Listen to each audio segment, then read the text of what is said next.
안녕하세요. 얼마 전 결혼이라는 무덤에서 기어나온 40대 초반의 여자예요. 혹시 여러분들은 결혼할 때 꺼리는 남자 타입 같은 거 있으신가요?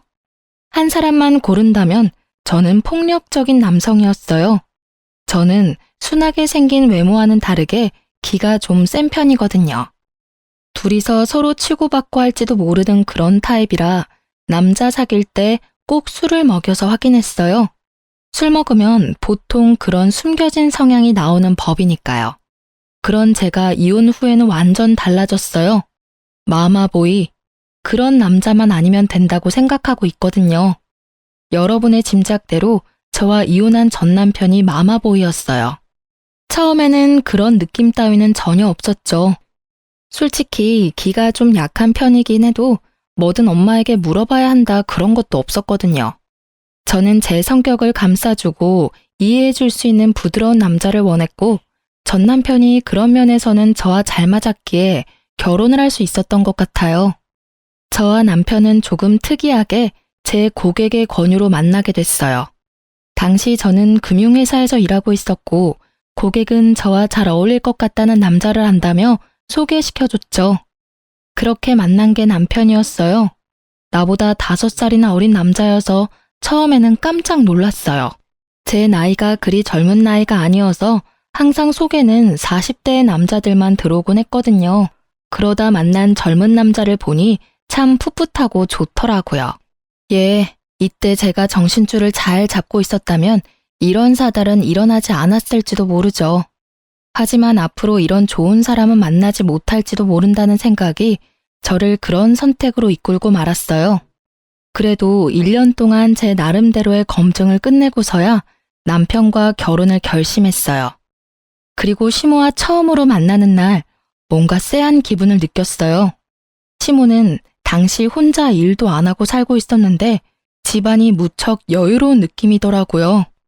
일도 안 하는데 이만큼 여유로울 정도면 돌아가신 아버님이 유산을 많이 남겨주었겠다는 생각이 들었죠. 쎄한 기분은 시모 자체에서 나는 거였어요. 마치 저를 품평하는 듯한 눈빛에 사람을 아래로 보는 그런 시선까지 딱 제가 싫어하는 것들만 모아놓은 사람이 시모였어요. 솔직히 이렇게 유약한 남편에게 이런 시모가 있을 거라곤 상상도 못했었거든요. 시모는 저를 보더니 흡족한 듯 빨리 상견례 날을 잡으라고 하더군요. 어차피 결혼할 생각을 하고 있었기에 날짜를 잡기로 했죠. 그리고 상견례 날 시모는 저희 부모님과는 만나서는 집은 걱정하지 말아라, 자기가 집을 해주겠다 하셨어요. 그리고 무슨 일 생기면 도움도 많이 주겠다고 호언장담했죠. 당시에 저는 대학 졸업 후부터 혼자 살며 전세를 마련해 두었거든요. 방 한 칸부터 시작해서 지금은 방 3칸에 30평대쯤 되는 전셋집을 가지고 있었죠. 시모가 집을 해준다니 저는 전셋집을 팔아서 혼수를 하고 나머지 돈은 비상금으로 가지고 있으려고 했거든요. 그런데 결혼식이 다 되어 가도록 시모는 집에 대해서는 아무 말도 않더라고요. 나중에 시모에게 직접적으로 물었더니 아들이 모아놓은 돈이 없으니 일단은 제가 살고 있는 전셋집에서 살고 있으라고 하더라고요. 그러고는 결혼 후까지 입을 싹 닫아버리더라고요. 그렇게 시모에게 사기 아닌 사기를 당하며 저의 결혼 생활은 시작됐어요. 결혼을 하면 우선 경제권을 어떻게 할지 결정하잖아요. 솔직히 저는 혼자 사는 것에 더 익숙해져 있어서 같이 살기 전까지 거기에 대해 생각해 본 적은 없었어요. 그리고 솔직히 제가 돈을 더 잘 벌기도 하니 경제권은 반만 합치는 게 더 좋다는 생각도 했거든요. 그래서 처음에는 생활비를 각자 차출하고 집 살 돈은 각자 지정된 금액을 정해서 마련하자고 합의를 봤어요. 그런데 결혼 후 6개월쯤부터 남편이 생활비 60만 원을 주지 않더라고요. 여보, 이번 달 생활비 안 들어왔어. 넣어줘야 할 것 같은데? 미안해, 잠깐만 기다려봐. 그러고 남편은 시모에게 전화를 하더라고요. 엄마, 60만 원만 붙여줘. 생활비 쓰려면 필요해서. 용돈은 이번 달에 다른 거 샀는데? 그럼 어떡하지? 남편이 저를 힐끗힐끗 쳐다보며 말을 하더군요. 시모에게 하는 말 내용에서 저는 걸리는 느낌이 있었어요. 남편 입에서 용돈이라는 말이 나온 거죠. 그런데 남편이 전화 도중에 저한테 전화기를 넘기며 말하더라고요. 전화 좀 받아봐. 어머니가 할 이야기 있으시다는데. 네, 어머님, 전화 바꿨어요. 그래, 며느라가.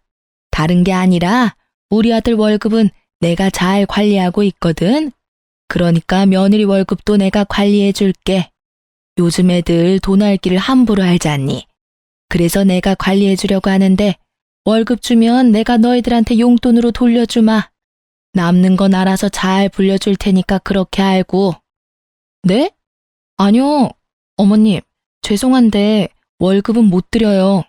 그리고 남편 월급도 앞으로는 제가 관리할게요.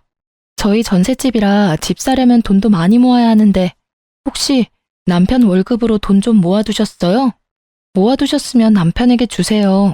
그거 미천으로 좀 더 모아서 집 사면 될 것 같아요. 모아둔 게 어딨니? 내가 먹여주고 재워주고 키워줬으니 그만큼 걷어가는 건 당연한 거고. 게다가 나는 일도 안 하고 혼자 사는데 당연히 걔가 나 먹여 살려야 하는 거 아니니? 어머니, 당연한 말씀이세요. 대신 제가 용돈을 넉넉히 챙겨드릴게요. 그거면 충분히 매달 생활하는데 불편함은 없으실 거예요. 나더러 용돈을 타서 쓰라고? 난 그렇게 못해. 어떻게 나더러 용돈이나 타서 쓰라고 하니? 굴러들어온 돌이 박힌 돌 뺀다더니 얌전하게 생겨가지고 너 생각하는 게 야가 빠졌구나. 벌써부터 며느리가 시어머니 곳간 열쇠 뺏으려고 하면 안 되지. 어머님, 곳간 열쇠를 뺏으려고 한다뇨. 전혀 그런 생각 없어요. 다만 어머니께서 남편 월급으로 관리하셨는데도 남편은 여전히 빈털털이잖아요. 제가 이제는 와이프고 저희 둘이 부부니까 제가 하겠다는 거예요. 어머님이 생각하시는 그런 거 아니에요. 아니긴 어디서 요망한 게 집안에 들어와서. 시모는 그렇게 이야기하더니 전화기를 뚝 끊어버리더라고요. 저는 남편에게 말했어요. 당신 잘 생각해. 어머님이 월급 관리하시는 동안 목돈이 하나도 없다는 건 이해 안 되는 일이야. 이런 식이면 당신이랑 나 절대로 우리 명의의 집은 못 가져. 그러니까 당장 다음 달 월급부터는 절대로 어머님한테 드리지 마. 내가 알아서 목돈 만들어 줄게. 어떻게 그런 식으로 말을 해? 엄마한테. 그럼 이렇게 생각해. 당신이 어머님한테 용돈으로 두둑히 드린다고 당신 월급에서 100만 원 어머님한테 드리고 지금처럼 60만 원은 자기가 용돈으로 쓰고 나머지는 다 적금 넣자. 그래야 우리 집 살 수 있어. 응? 대신 생활비는 내 월급으로 할게. 어때? 제 말에 남편이 흔들리더라고요. 결국 제가 남편 월급을 관리하게 됐어요. 그리고 그 이후 시모가 전화 와서는 쌍욕을 날리시더라고요. 네가 감히 나한테 이런 짓 하고도 무사할 줄 아니? 어디서 남의 돈을 뺏어가? 꼴랑 100만 원 주고 생색 내겠다 이거지? 생색이 아니에요. 그 정도 받으시면 생활은 가능하시잖아요. 큰 돈 드는 건 저희한테 말씀하시면 최대한 도와드릴게요. 그러니까 더 이상 남편한테 압박 넣지 마세요. 시모는 분하다며 말을 잇지 못하다가 전화를 끊어버리더라고요. 저랑 할 이야기 없다 이거죠. 대신에 남편에게 계속 전화해서 하소연을 하더라고요. 어떻게 네가 이럴 수 있냐? 엄마를 뭐라고 생각하는 거냐? 그런 여우 같은 며느리한테 속아 넘어가지 마라 등등. 제가 들은 것만도 엄청났죠. 그런데 그런 건 이해했어요. 어머니가 아들한테 하는 말이니까. 그런데 제가 참지 못할 일이 벌어졌어요. 그때는 남편 사촌의 결혼식이 있던 날이었어요. 좋은 날이었고 남편이 청첩장을 받아왔길래 시모도 갈 거라고 예상하고 시모가 내야 할 축의금까지 챙겨서 결혼식장으로 향했어요. 예식 전에 조금 일찍 도착한 저와 남편은 시모의 뒷모습을 보고 시모에게 걸어가고 있는 중이었어요. 그런데 가까이 가자 시모 목소리가 또렷하게 들리더라고요. 아유, 정말 미치겠어. 어디서 여우 같은 게 기어들어와서는 우리 아들을 완전히 망쳐놨지 뭐야. 게다가 집안도 꼴이 말이 아니야.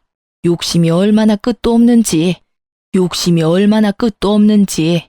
아니, 내가 아들 월급 착실히 관리해줬는데도 아들 월급을 싹 다 가져가 놓고는 세상에 용돈이랍시고 쥐꼬리만큼 주는 거 있지? 시모가 제 욕을 하고 있더라고요.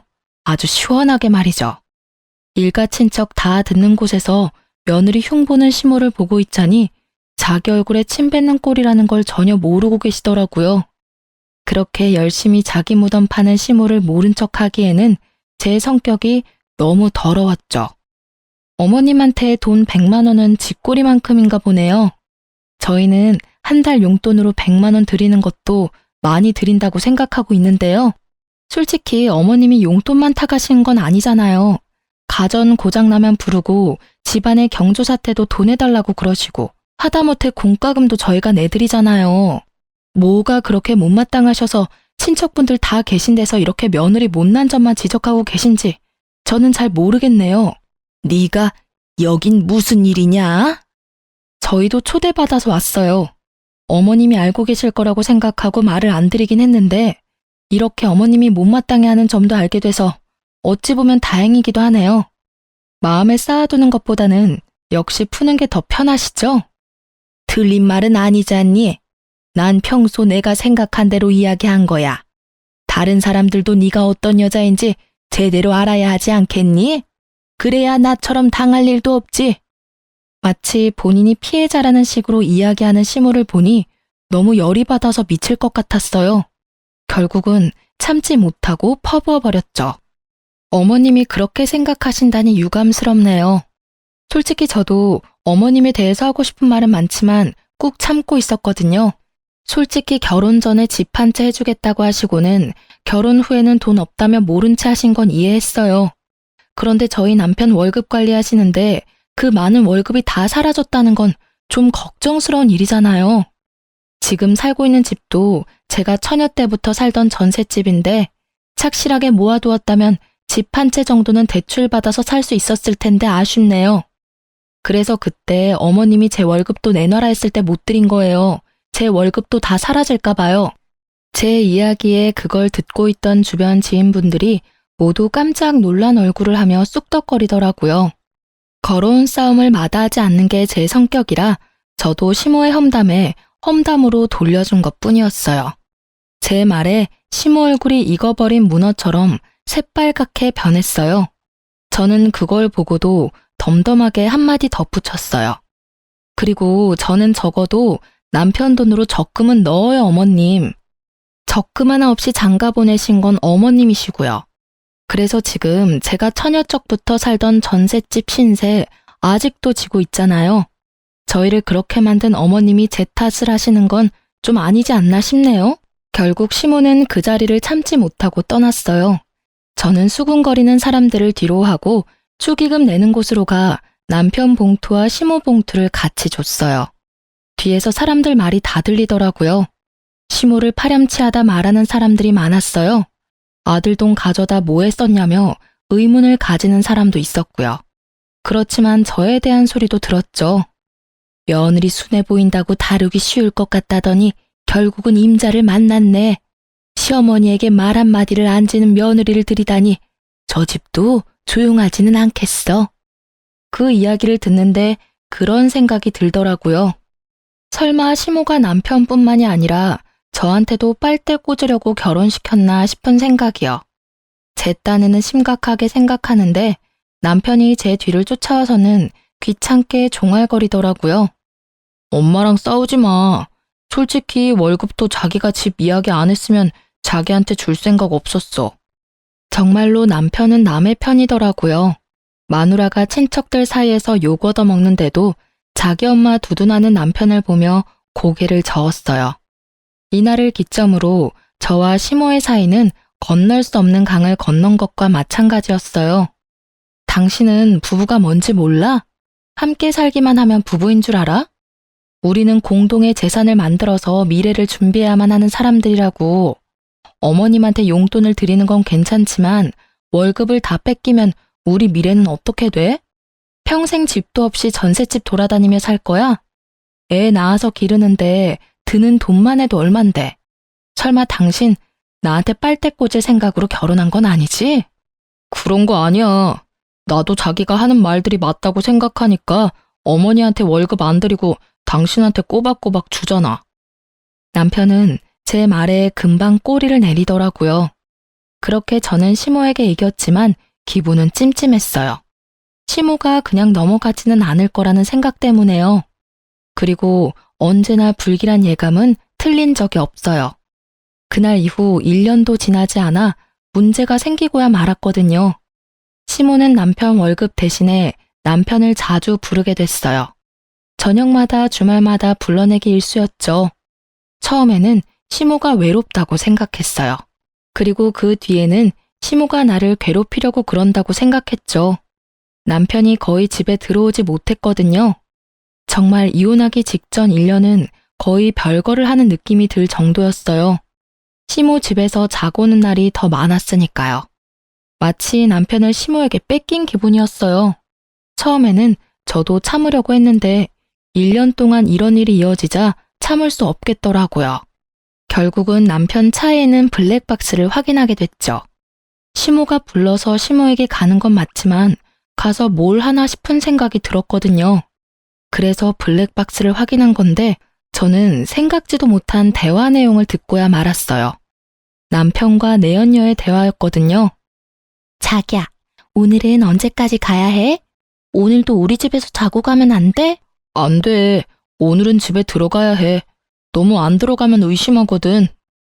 의심할 리 있겠어? 여태껏 이렇게 몰래 잘 만나고 있었는데. 벌써 1년이잖아. 근데 자기 이혼은 언제 하는데? 나도 빨리 결혼하고 싶어. 그건 엄마가 알아서 이야기해 줄 거야. 맨날 엄마. 너무 효자면 인기 없는 거 알지? 이 대화를 듣고 있는 내내 부하가 치밀어서 진짜 눈앞이 캄캄하더군요. 처음에는 남편에게 화가 났어요.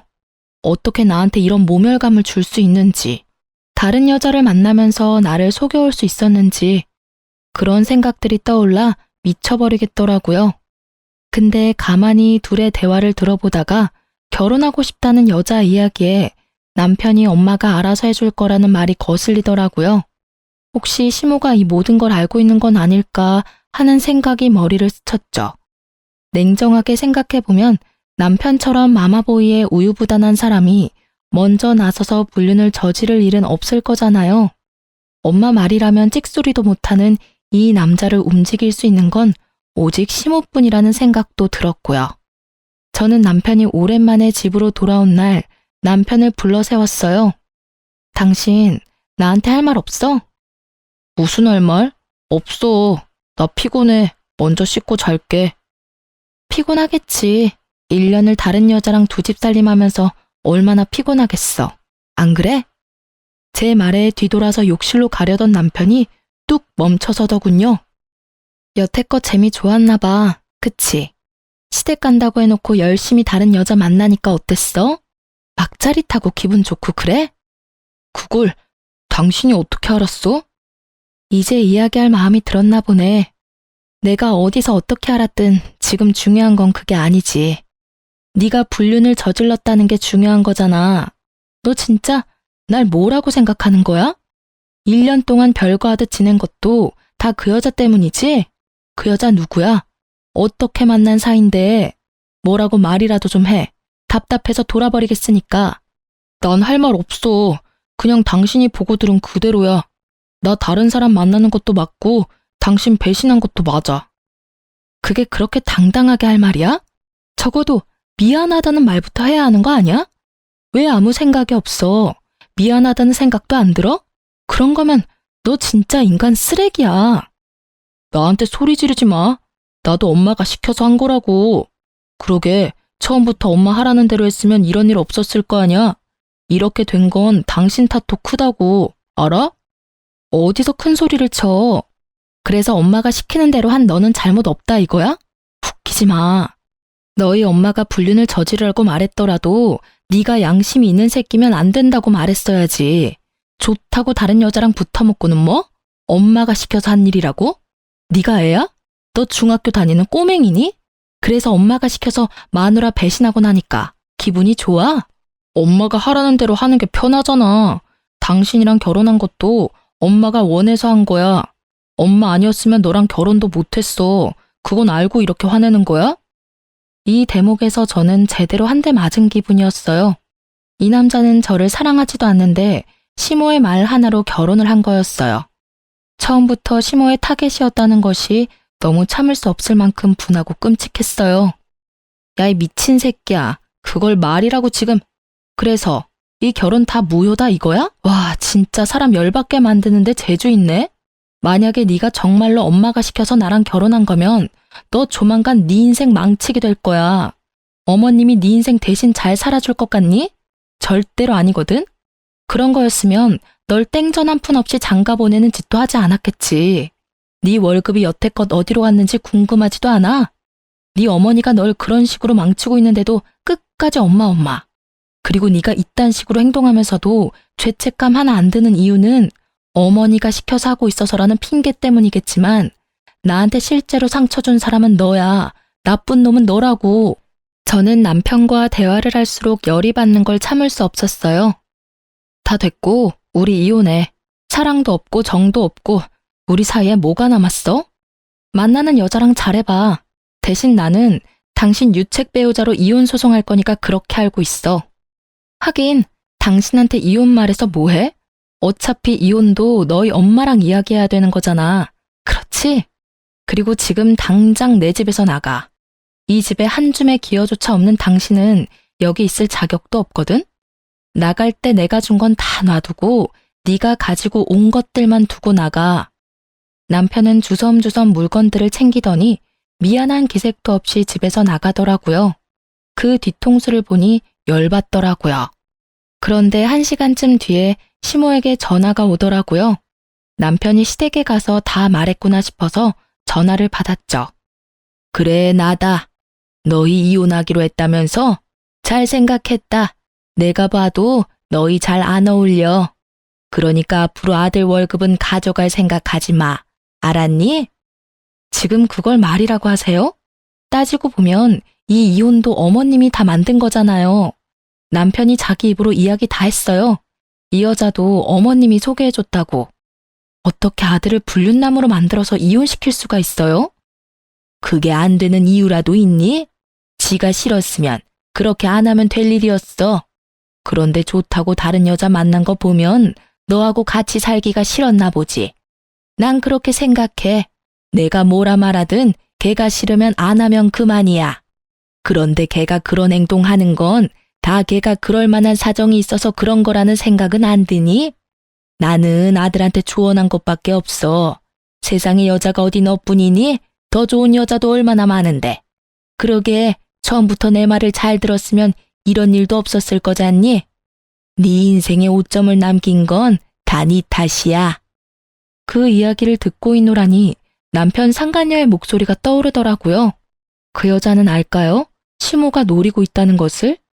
살다 상간녀가 측은하기는 처음이었어요. 그렇지만 그 여자도 다 알고 이 계획에 편승했잖아요. 그런 점에서는 그 여자도 자기가 직접 당해보면 알겠죠. 저는 시모에게 말했어요.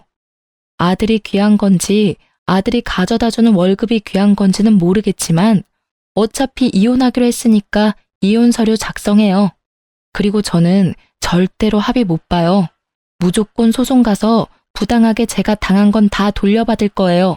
그렇게 알고 계세요. 저는 그렇게 이야기하고 전화를 끊어버렸어요. 목소리를 듣고 있으니 맨정신을 유지하기가 너무 힘들었거든요. 결국 그날은 누구에게도 이야기하지 못한 채 끙끙대며 술이나 진탕 마셔댔어요. 제 인생에 이런 일이 벌어질 거라는 건 상상조차 못했거든요. 그렇게 숙취에 시달리면서도 제가 제일 처음으로 한 건 이혼 전문 변호사를 찾는 일이었어요. 그리 어려운 일은 아니었어요. 주변에 이혼한 친구가 있는데 그 친구에게 소개받았어요. 그렇게 변호사 만나고 돌아오는 길에 시모가 전화가 왔더라고요. 너 이혼하려면 재산 분할해야 하는 거 알지? 어차피 우리 아들 월급 네가 다 가져갔으니까 그 절반은 돌려줄 거라고 생각해도 되겠지? 그리고 너희가 살던 그 집도 말이다. 그거 어차피 유지하는데 우리 아들 돈도 들어갔을 거잖아. 그 집 전세금도 반은 줘야 하지 않겠어? 그 집은 제가 결혼하기 전부터 살고 있었던 전셋집이에요. 그 집 들고 올 때 남편은 돈 한 푼 없이 결혼했죠. 어머님은 도와준다고 말만 하고 아무런 도움도 주지 않았으니까요. 결혼할 때부터 애초에 아무것도 가지고 오지 않은 남편에게 제가 무슨 재산을 나눠야 할지 모르겠네요. 너희 부부였어. 5년을 같이 살았으면 그 집에 돈 한 푼 안 내도 유지비에 들어간 돈이 있을 거라고. 그에 대한 재산 분할을 원하는 거야. 원하시는 거 다 변호사랑 상의 한번 해보세요. 가져가실 수 있는 게 있나. 그리고 어머님이 뭔가 착각하시나 본데 이 이혼은 제가 원해서 한 이혼이 아니에요. 이혼하자는 말이 제 입에서 먼저 나왔을 뿐이지. 이혼 원인 제공은 어머님과 남편한테 있거든요. 그리고 남편은 유책 배우자고 어머님은 남편에게 여자를 소개해준 사람이죠. 그래서 어머님 상대로도 위자료 소송할 거고 그 여자 상대로도 위자료 소송할 거예요. 돈이 생기더라도 다 다시 저한테 돌아올 수밖에 없을 거예요. 이혼을 하게 된 원인이 왜 우리 아들이고 나야? 네가 문제지. 네가 나한테 한 짓들을 알고도 법원이 네 손을 들어주겠어? 그러니까 다 법대로 하시자고요. 저는 더 이상 어머님하고 할 말 없어요. 뭘 알고 계셔야 답이라도 하지. 아무것도 모르고 계시는데 무슨. 변호사랑 상의하세요. 전화를 끊고 나니 화딱지가 나더군요. 이혼하게 된 것도 열받고 짜증나는데 제가 가진 재산마저 반으로 나누자니 더 열받더라고요. 솔직히 남편 월급 중에 절반은 시모가 가져간 거나 다름없거든요. 남편 월급이 여태 어떻게 쓰였는지 알면 도리어 나한테 돈을 줘도 모자랄 판이건만. 그렇게 시모와의 전화통화를 끊었는데 모르는 번호로 전화가 오더라고요. 무시하려다가 혹시나 해서 전화를 받았는데 남편 상간녀가 전화가 왔더라고요. 만나서 할 이야기 있다고 해서 저도 그 여자한테 충고나 해줄까 싶어 나갔어요. 저는 그 여자 얼굴도 몰랐는데 그 여자는 제 얼굴을 알고 있더군요. 그런데 그 여자를 보는 순간 아 하는 소리가 절로 나왔어요. 얼굴이 무척 순하게 생겼더군요. 남 싫어하는 소리는 못할 것처럼 순둥순둥하게 생긴 얼굴이 시모가 딱 좋아할 것처럼 보였죠. 이 여자가 새로운 시모의 호구구나 싶었거든요. 그런데 저를 여기까지 불러낼 정도면 시모가 원하는 그런 순한 여자는 아니다 싶었어요. 무슨 일 때문에 보자고 하셨나요? 그 사람 이제 좀 놔주세요. 솔직히 1년도 더 넘게 부부다운 생활 못 하셨잖아요. 그 사람 이제 제 사람이에요. 그쪽 분도 이제 알 때는 된 것 같은데 왜 놔주지를 못하고 계속 그 남자한테 집착해요? 이건 또 무슨 뜬금포인지 저는 고개를 갸웃했어요. 저는 남편을 잡은 적이 없었고 먼저 이혼하자고 했었는데 죄송한데 뭔가 잘못 알고 있으시네요. 저는 그 사람한테 집착한 적 없어요. 이미 이혼 서류도 제가 써서 그 사람한테 먼저 줬고요. 제가 그 사람한테 집착한다고 누가 그러던가요? 혹시 그 사람 어머니가 그런 말 하던가요? 제가 집착하고 있다고? 그래서 그 어머니 몰래 여기 나 부른 거고. 여자는 대답도 못하고 빤히 쳐다만 보더라고요. 자기가 섣부르게 행동했다는 생각이 있었겠죠. 저는 그 여자 몰래 핸드폰을 켜서 녹음 먼저 했어요. 아가씨, 솔직하게 말해봐요. 제 남편 만난 거 그 사람 어머니 때문이죠? 중간에서 누가 소개를 해주고 싶다고 하던가요? 좋은 사람 있다고? 상간녀는 여전히 입을 다물고 있더군요. 입을 열면 불리하다는 생각을 했나 봐요. 내가 이런 말하면 어떻게 비칠 줄 알긴 하는데 말하지 않고 넘어갈 수는 없을 것 같아요. 제 남편 어머니 보통 사람 아니에요. 사람을 돈으로 보는 경향이 있거든요. 저희 헤어진 것도 남편이 당신이랑 바람나서 헤어진 게 아니라 시어머니가 남편에게 당신을 소개해줘서 저랑 남편이랑 헤어지게 만든 거예요. 그게 뭐가 문제죠? 어머님은 저한테 며느리가 너무 못됐다고 하셨거든요. 아들을 구속하고 집착하고 월급까지 가져가는 도둑이라고요. 그런 여자라면 당연히 엄마라면 떼어놓고 싶겠죠. 저는 속으로 웃음이 나더군요. 시모는 또 꽝을 뽑으셨더라고요. 이 정도로 당당한 여자가 시모가 하는 대로 놔둘 리 없죠. 그래요? 그럼 결혼 전에 약속받으신 건 뭐가 있어요? 집을 해준다던가요? 돈을 해준다던가요? 그걸 왜 당신한테 말해야 하죠? 저한테는 집도 주고 돈도 주신다고 하셨는데 결혼식 이후에 입 싹 닫으셨거든요. 그리고 그 월급 이야기도 안 할 수 없네요. 결혼 전에 남편 월급을 시어머니가 관리했어요. 그런데 결혼할 때 돈 한 푼 없이 저한테 왔어요. 어머니가 관리해 주셨다면 당연히 목돈이 있어야 하는데 한 푼도 없는 것이 이상하다 싶었는데 다 쓰셨더라고요. 남편한테는 달랑 60만 원 용돈 주면서 그러더니 저한테 제 월급도 관리해 주겠다고 하시더라고요. 이제 무슨 말인지 아시겠어요? 전 그런 거 안 믿어요. 솔직 헤어지는 마당에 무슨 말인들 못하겠어요. 그냥 이혼이나 빨리 해줘요. 저한테 이상한 이야기 하지 마시고요. 이혼은 소송 들어갈 거예요. 그리고 이런 이야기 일부러 해주는 거예요. 충고. 당신은 나처럼 되지 말라는 충고. 그 시어머니 본성 알면 결혼 생각도 못 할 텐데. 용감하시네요. 저는 그 집안 사람들에게 두 손 두 발 다 들었으니 당신은 잘해보세요.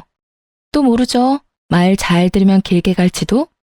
조언을 해준데도 들을 생각이 없는 상간녀를 보며 저는 미련 없이 자리 떠났어요. 상간녀의 눈빛에 가득한 불신의 기운이 참으로 안타깝게 느껴지긴 했죠.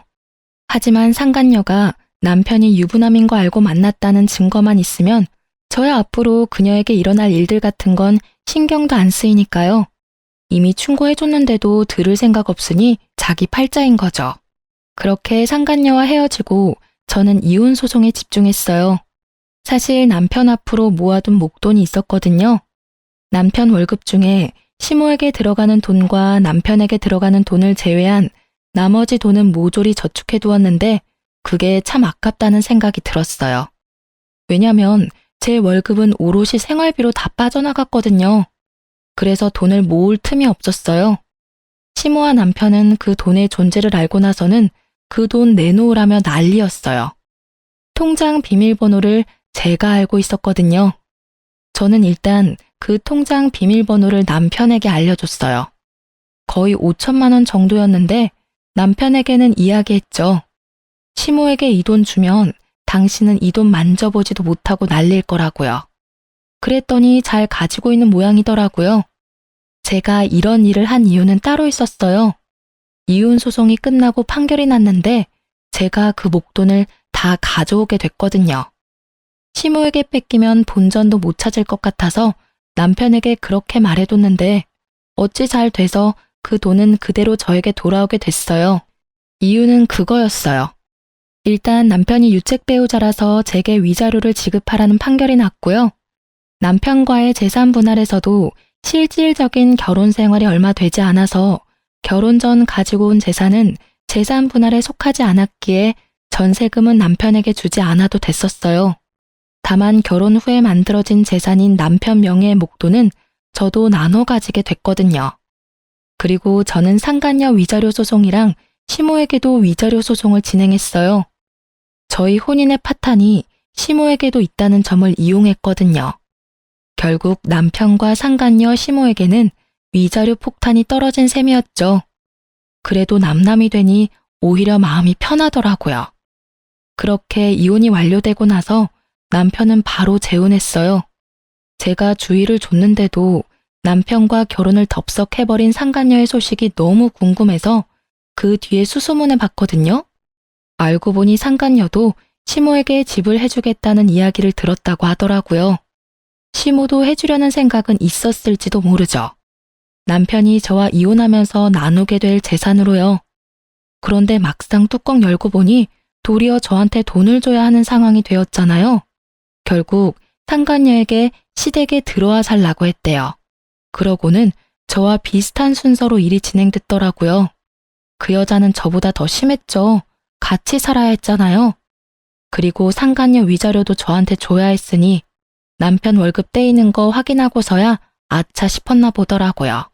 자기 월급까지 달라는 시모를 피하는 게 힘들었는지 결국은 남편과 빛과 같은 속도로 이혼했다고 하더라고요. 그렇게 될 줄 알고 충고까지 해줬건만 결국 몇 달 못 살고 헤어질 거 뭐하러 결혼까지 했을까 싶었어요. 그것도 자기 팔자인 거죠. 전 남편은 두 번째 이혼 이후에 술을 먹고는 저를 찾아왔더라고요.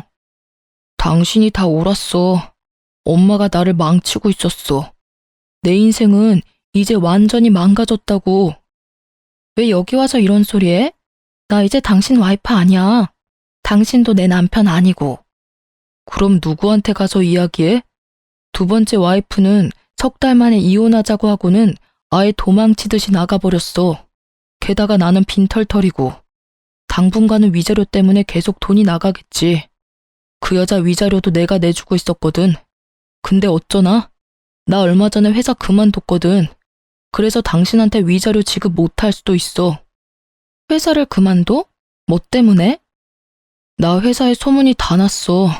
이혼하고 바로 결혼한 것도 소문거리였는데 재혼 후 바로 이혼한 것도 소문 확 퍼지더라.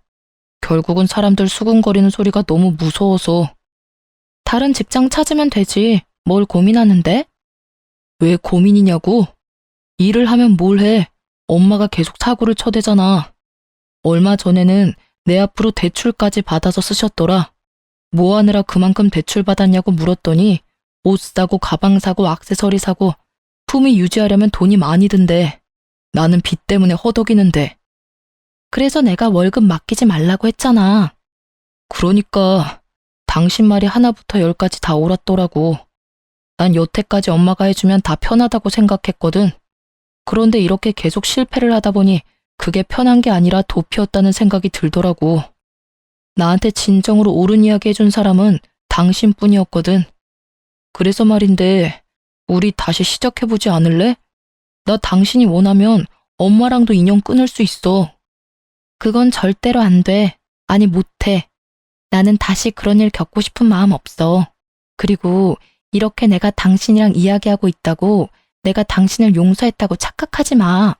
나는 죽을 때까지 내 인생에 5점 남긴 당신 용서 못해. 냉정한 제 말에 전 남편도 흠칫하더라고요. 어디서 다시 잘해보자는 소리를 할 수 있는지. 지가 한 짓은 생각도 안 하고 엄마 탓만 하는 그런 면은 여전하더라고요. 그렇게 전 남편을 보내고 그야말로 평온한 시간을 보냈어요. 솔직히 완전 평온하지는 않았죠. 이혼하신 분들은 아시겠지만 수많은 사람의 관심 대상이 되거든요. 그런 관심이 사그라져 들 때쯤 전 시모와 우연히 길에서 만난 적이 있어요. 친정이 시댁과 가까웠거든요. 애써 무시하고 지나가려 했더니 저를 붙잡더라고요. 너 우리 아들한테 도대체 무슨 짓 했어? 걔가 그렇게 험한 소리 할 줄 아는 애도 아니었고 무엇보다 나를 탓할 아이는 절대 아니었다고. 그런데 너하고 이야기하고 나서 우리 집에 오더니 내 탓하며 짐 다 싸서 나가버렸어. 지금 몇 달째 연락도 되지 않아. 그걸 저한테 물으시면 어떡해요? 그거야말로 어머님이 잘 알고 계실 텐데요.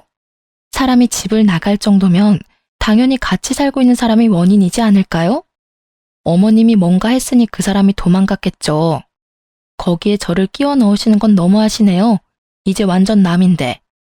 네가 아니면 걔가 그렇게 변할 이유가 뭐가 있어? 하여튼 여전히 기분 나쁜 애야.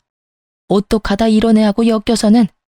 너랑 우리 아들 결혼하고 뭐 하나 잘 되는 게 없어. 너한테 나쁜 물이 들어서 월급도 안 주고 싹 다 가져가 버렸잖아. 그러게 용돈 받으면서 살 때 잘하시지 그러셨어요. 그랬으면 이혼할 일도 없었고 착실히 돈 모아서 호강시켜 드렸을지도 모르는데. 두 번째 며느리는 잘 지내고 있나 모르겠네요. 얼마 전에 이혼했다는 이야기는 들었거든요. 아들이 처복이 없어. 내가 봤을 때는 이 정도로 없으면 혼자 사는 게 맞아.